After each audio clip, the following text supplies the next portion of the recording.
প্রায় 2.5 দিন নির্ঘুমভাবে টর্চার করা হয় এবং আমাদেরকে বাধ্য করা হয় একরকম যে আমরা যেন আন্দোলন বন্ধ করে দিয়েছি সেই বার্তাটি দিতে, কিন্তু আমরা সেটি করিনি। আমরা মিডিয়ার সামনে স্পষ্ট করেছি যে আন্দোলন অব্যাহত থাকবে, শাটডাউন কর্মসূচি অব্যাহত থাকবে। সেটির পরে মিডিয়াকে আমাদেরকে ফেস করানোর পরে আবার আমাদেরকে তুলে ক্যান্টনমেন্টে নিয়ে যাওয়া হয়। সেইখানেও সেফ হাউস খ্যাত আমাদের গিয়ে রাখা হয়।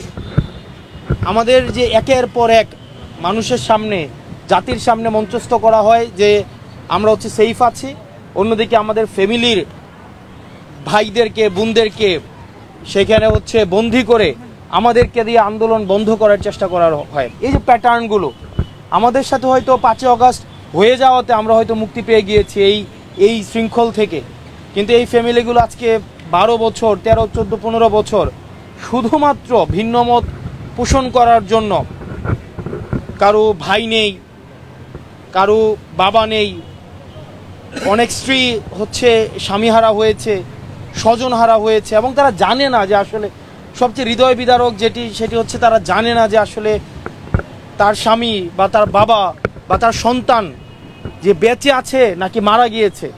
এই নিশ্চয়তাটা তাদের নেই, অনিশ্চয়তার মধ্যে কাটাতে হয়। অনেকে দুলাপাদের সাথে কথা বলছিলাম যে বাসায় যখন কলিং বেল দেওয়া হয় প্রত্যেকের মনে হয় যে এখন হয়তো বাসায় ফিরে আসছে। এটা যে আসলে কত হৃদয় বিদারক। রাষ্ট্রীয় ব্যবস্থাপনা সবচেয়ে দুঃখজনক। রাষ্ট্র নাগরিকের প্রোটেক্ট করবে, সেই জায়গায় রাষ্ট্র রক্ষকের ভূমিকা পালন না করে রাষ্ট্র নিজেই ভক্ষকের ভূমিকা পালন করেছে এবং সেটা দীর্ঘদিন।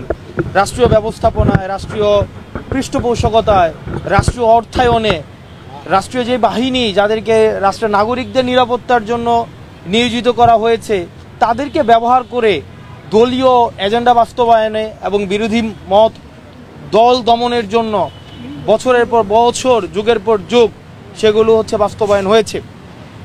আমরা 5 আগস্ট পরবর্তী সময়ে এই ধরনের সংস্কৃতির আর পুনরাবৃত্তি চাই না।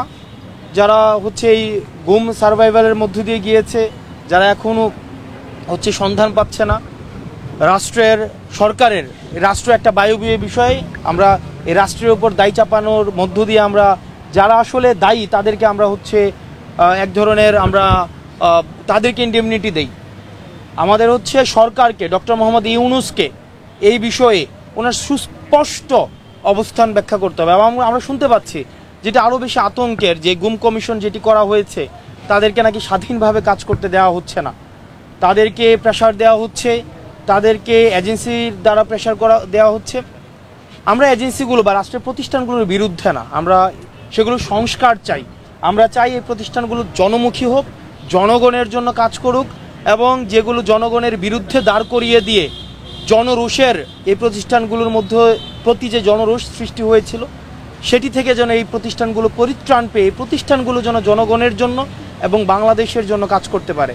এবং সেটির জন্য ডক্টর মোহাম্মদ ইউনূসের সুস্পষ্ট আমাদের রুটম্যাপ, পলিসি সেগুলো প্রকাশ করতে হবে। করছি, দেখছি, করা হয়েছে, কমিশন করে দিয়ে সেগুলো থেকে যদি উনি দায় নিতে চায় তাহলে সময়, কাল, জনগণ তাকে এই দায় থেকে মুক্তি দিবে কিনা।